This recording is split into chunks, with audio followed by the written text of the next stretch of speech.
Hello friends, welcome back to the my new video guys and my YouTube channel guys. Today friend we are going to talk about guys Infinix phone guys sound and vibration setting guys, and today video title is phone charging sound guys. How can we turn off it? Friends, we want to off guys Infinix phone charging sound. So how can you off today friends? I will show you. I will tell you guys.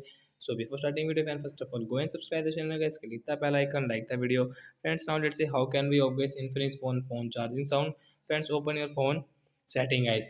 After on phone setting guys, scroll it friends. Click on guys phone sound and vibration guys. Tap here guys.